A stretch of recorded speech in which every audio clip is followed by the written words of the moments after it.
Welcome to the Working Tools Podcast, where today we will interview Worshipful Brother Tyler Dobie of the Kootenay Lodge of Education and Research.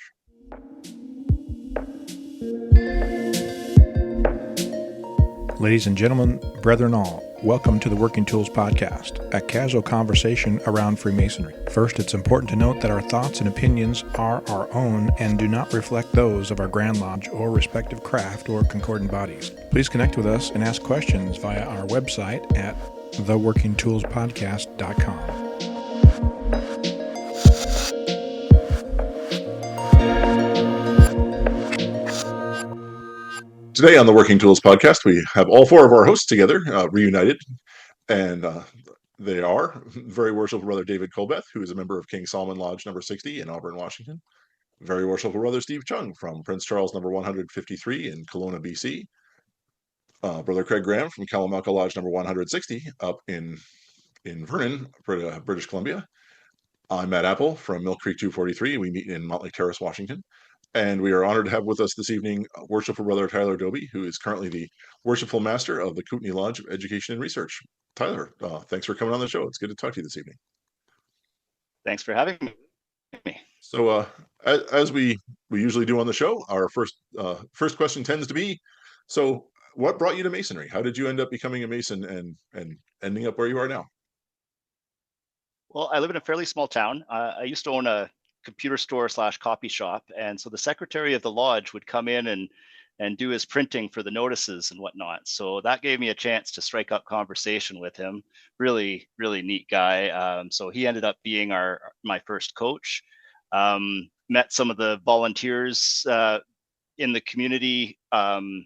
So we had a brother Hugh Walker, who was in his mid-90s, amazing man who volunteered a ton. So the example of those guys really attracted me, and I needed something to do. I was seeking it out, and it was always curious to see the inside of the building. Kaslo has the oldest wooden Masonic lodge in BC, so it's a really historic building. So yeah, that's what got me to petition. And so Kaslo Lodge was the first lodge you joined, your mother lodge? Yeah, that's right. Kaslo is a town of 1,000, and so I was probably the first new member they had in a little while, and so it was 2011 that I was initiated, and then passed and raised in 2012. And how did you end up with the Kootenay Lodge of Education and Research? Did you just need more research in your life? Well, the education parts of the meeting were always kind of the meat on the bone, or the meat in the sandwich kind of thing. Like, it's so many meetings could just be minutes, communications, few items of business, and then moving on. And the education is what sparks the imagination. It's really, charges my batteries. It's inspiring and gets a guy thinking. So the idea of a lodge of education really attracted me, as that's the focus of our meetings, where the ritual is kind of kept to a minimum. We don't do any degrees, but we'll have special meetings where we've got a guest speaker. And so the Kootenay Lodge of Education and Research was founded in 2023, and so we sort of travel around. Now, districts 7 and 8 is a very wide area, all of the southeast of the province, and so we just have a different host lodge for each meeting. So often we're doing the district education days, but yeah, I wasn't even part of the drive to found the Lodge of Education, but the guy who was planning to be the first worshipful master, well, in their first planning meeting, they found out that you have to be a past master to be the worshipful master of a Lodge of Education. So they called me up. The first call was, "Hey, would you be willing to be secretary?" I said, "No, I'm already secretary of Kaslo Lodge. I'm not willing to take that on." But then the second call was, "Hey, wise man, just figured this out, and would you be willing to be worshipful master?" And I thought, yeah, I think I could take that on. And so I've sort of taken the leadership role, and it's been a lot of fun. So I'm glad to hear we have found yet another member of the Secretaries Union. I was secretary of my lodge for 15 or so years, and David just started as secretary of his lodge. So Matt, you can go a little further with that because aren't you possibly going to be the Grand Secretary down the road, maybe? I have made myself available for election to Grand Secretary. Yes. He will be the Grand Secretary on June 14th. Yes. If There's still David has prayers for anything to say nominations from the about it. floor. Let's It'd have to be 51% other, and that's never going to happen in our lifetime, Matt. job security. And you know what really happens when they call for further nominations from the floor? Crickets. We don't Yeah. even have that. We don't even have that feature. It's now I'm sorry to hijack the conversation, Tyler, but this is kind of how it goes. All good. We moved to electronic balloting. How long has it been? 10 years, maybe, or more? Yeah, something like that. Something like 10 years ago. And it's certainly been efficient. I remember the first year we did it, the voting was over. They were looking at each other. What are we going to do for the rest of the day?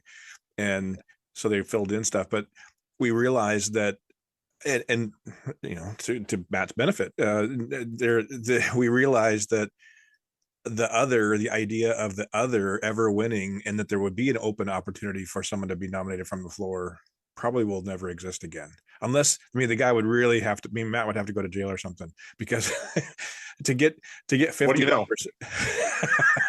to get 51% of the membership to vote, essentially vote against the candidate or candidates that are slated, to open up the opportunity to have the nomination from the floor is, I can't imagine it. I just can't imagine it. Anyway, Yeah. There we go. I've been secretary since 2022, and that was after being worshipful master for 4 years. But I've got a background in IT, so it was kind of a natural that they would tap my shoulder and say, "Hey, this is your next job." So how long have you been in masonry then? So 2011 is when I joined. Yeah, and I mean, those 4 years as master, some of them don't count because we were shut down for a year and a half there in the middle. So it was 2018 to 2022. So is it the education research lodges that don't have the numbers? Because all the other lodges have numbers, right? That's correct. So in BC, it's a licensed lodge rather than a that's right. warranted lodge. So we don't have a number because A, we don't do degrees. B, we don't have a warrant, and we don't have a fixed home. We're a traveling lodge that's going to be hosted by another lodge for each of our meetings. And the ritual for our opening and closing is about the shortest possible work. It's a very slimmed down version of the emulation work that's done in BC, but both us and the Victoria Lodge of Education and Research just copied exactly the ritual that the Vancouver Lodge of Education and Research has always done, and it's quick. And then what we've been doing is going to refreshment for all of our education so that we can record it, because by the Constitution of BC and Yukon, you can't use any recording devices while the lodge is at labor. But that's how we get around it, is we just go to refreshment and then we can record. And so I've been putting almost all of our presentations on a YouTube channel, and I've been trying to get the other lodges of education of BC to contribute to it, but some of them aren't as keen on recording the presentations as we are. Are they also possibly posted on the Hive? Yeah, I usually post a link to the Hive, and I was also very involved in helping Brother Ryan Cora in Victoria when he was setting the Hive up, and so I probably have posted more little education snippets to the discussion groups than anybody else. But trying to spark some conversation and discussion, but hit and miss there. Are those videos? So Tyler, the Kootenay Lodge, then you guys are the third. You're the third one formed in BC, right? We're the third. There was one in the Okanagan that was already sort of folded before we came along. But yeah, I have the dates, because the Vancouver one was 1946. The Victoria one was 1970. And then the year after us, the North Island on Vancouver Island formed one called the Celestial Lodge of Education and Research in 2024. Is it still going? Yep. Okay. Yeah. Okay. Yeah, Sean Martin runs that one, right? Oh, that's right. Yeah. Yeah. So then with the Kootenay Lodge, like your education program that you guys put together, do you do like broad masonry, take or do you have a lot of local sort of interest there? How do you guys sort of set things up? It's different every time. So like for a district education day where we've got a number of presenters lined up, it'll usually be a really diverse selection of topics and types of education. You've got the historic, you've got some esoteric stuff, and sometimes it's just topics of interest. Like it's pretty broad.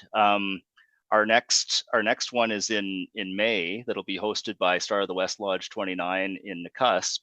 We'll be hosting the Grand Master of British Columbia and Yukon, Most Worshipful Brother Ken Christopherson, and our guest speaker will be Troy Sprue, who's going to be presenting Memory Palaces Everywhere, which I'm really interested to hear. He's presented it at a couple other places, so it's just sort of evolving every time he presents it.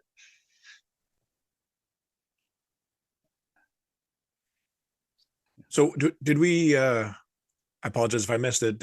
What is classified as a Masonic Lodge of Education Research, or what is its purpose, or what do you do? I kind of, we have some down here in Washington as well, and there's other across the country. But what is it? What is the purpose and function?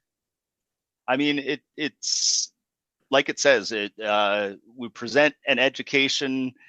All the meetings are very sporadic, not scheduled, just when we can.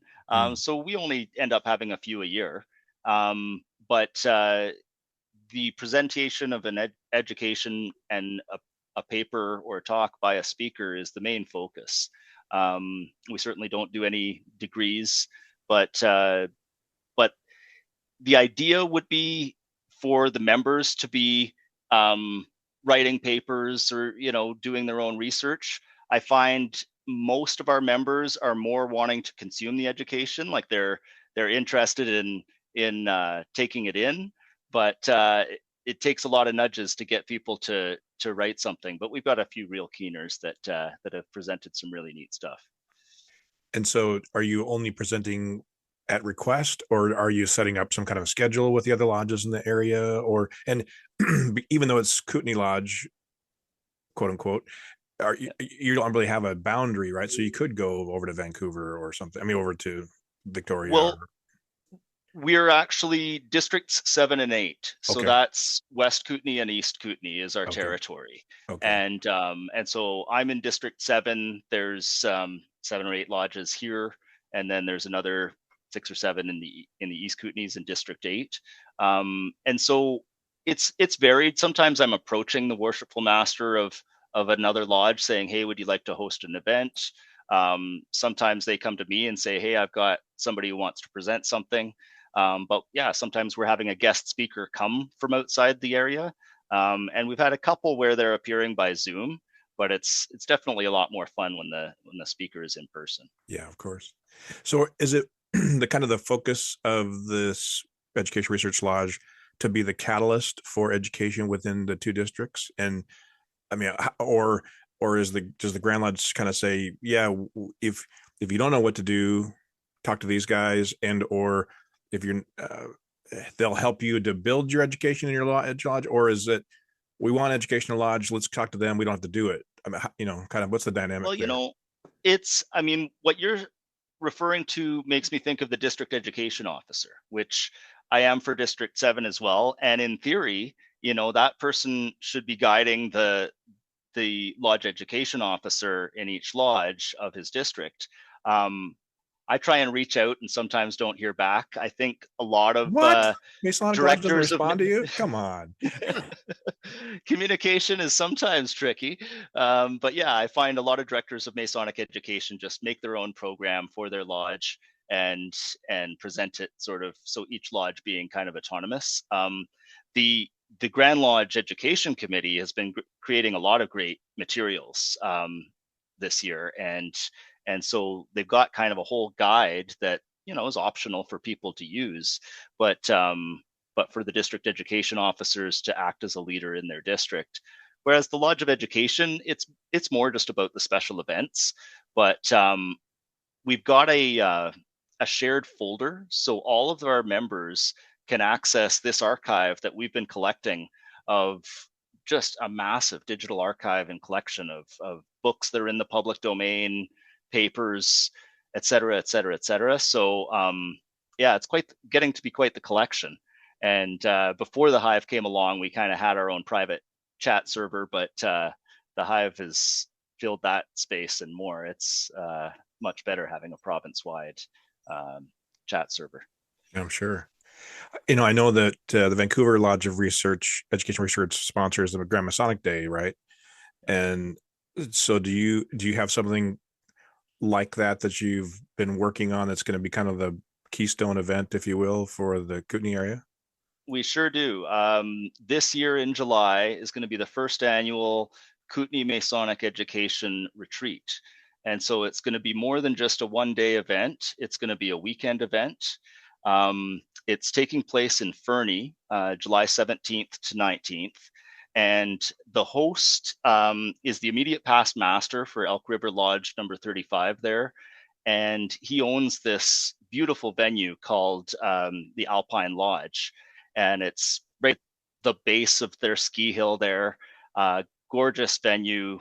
And in the backyard of that accommodation, he has this grove of trees, like a circle of trees with, he calls it Stonehenge. It's kind of got some rock formations. And so we've gotten dispensation from the Grand Master to do an outdoor lodge meeting in that grove of trees, but we're making a full weekend of it. We've got a lot of speakers lined up, including Trevor McKeown and Wes Regan, and the Grand Master at the time will be there. So that's our incoming Grand Master, Ron Cothra. And yeah, I'm really looking forward to it. It's going to be casual. He's asked that it just be a weekend without titles. We're going to do a meeting at their local lodge, as well as the Kootenay Lodge of Education Research meeting behind the venue on the Saturday night. But it's actually the host lodge's 125th anniversary. Elk River Lodge was founded in 1901. So yeah, it's pretty exciting. So that I'm hoping will be an annual event. I'm sorry, and I know you just said, what was the date on that again? July 17th to 19th. Yeah, and registration is open. We've been kind of making sure that we just put it out to the local lodges first in 7 and 8. Then we sent out the invitations to the Okanagan lodges. But yeah, we've actually got the Grand, I'll look it up, but we've got a brother coming from Idaho to present as well. You mentioned a YouTube channel. Is it the Grand Lodge YouTube channel, or is it a separate Kootenay? No, it's called BC Lodges of Education and Research. Okay. I'll give you the link and you can put it in the show notes. But yeah, it's got almost every presentation that we've done. There's some really neat ones. Like we had a brother in the East Kootenays present about the Council of Royal and Select Masters Cryptic Rite. He presented about the Royal Arch Mariner degree. We had some guys present about the Royal Arch. Another of our special meetings was a special award that was presented for the Scottish Rite. And yeah, so we've tried to engage, because how else are Master Masons going to find out about these concordant bodies if they don't kind of whet the appetite and give a little taste?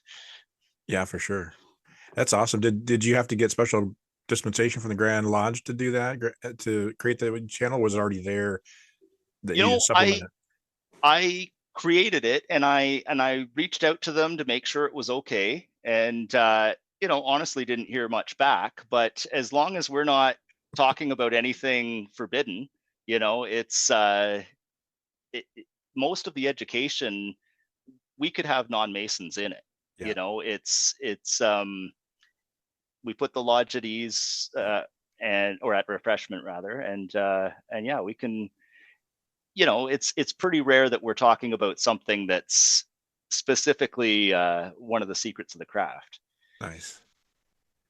And so I guess there's really just the two, the Celestial and the Vancouver Education Lodges. Do they also post here, or is this primarily really just Kootenay at the moment? I've been reaching out to them. The Celestial Lodge of Education and Research are very much focused on creating special events where it's more about being in person.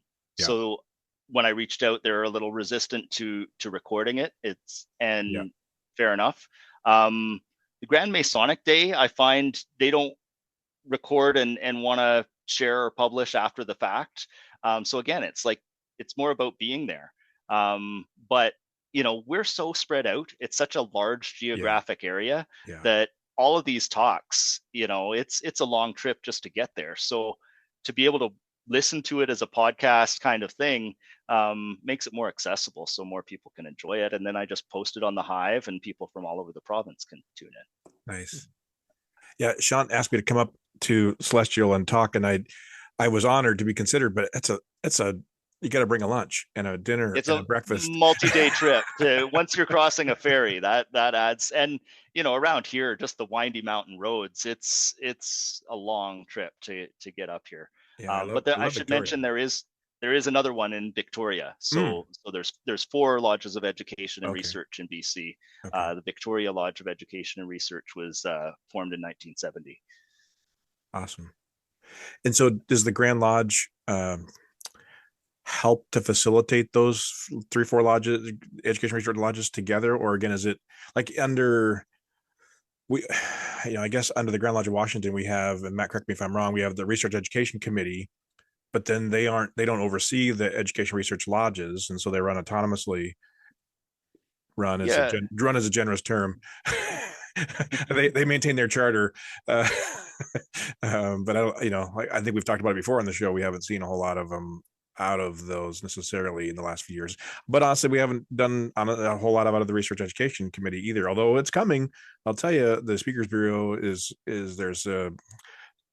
being rolled out this year. So Washington Masons, stay tuned. But anyway, I would say to answer that, each of the lodges of education and research are autonomous on their own, but the license has to be renewed each year by the Grand Master. So we're licensed, but every year after the annual communication, I've got to, or the secretary, I've got to send a letter to Grand Lodge asking for renewal of that license.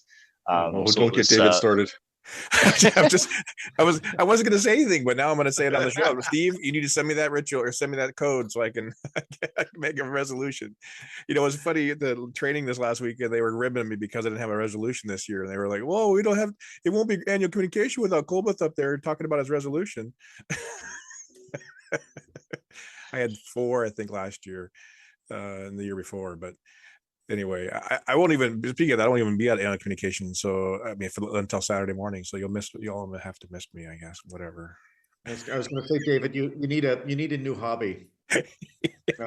Take up woodworking or gardening. It's better than passing resolutions at Grand Lodges. That's for sure. Although eminently less frustrating. Yeah. We did learn the free advertising trick though a couple of years ago. Just write it so it passes. Once you submit it, even if it's ruled out of order, it gets published in the proceedings, and so it's free advertising.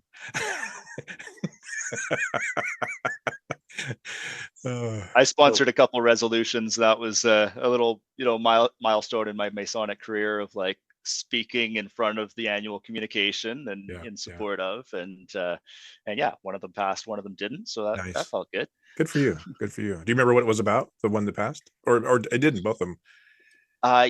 So the one that didn't was about Grand Lodge giving more than 30 days notice for the financial report for the annual budget, so that it could be talked about in the local lodges before they go, and so that the people who can't attend could give some input into that, and to move it up in the order.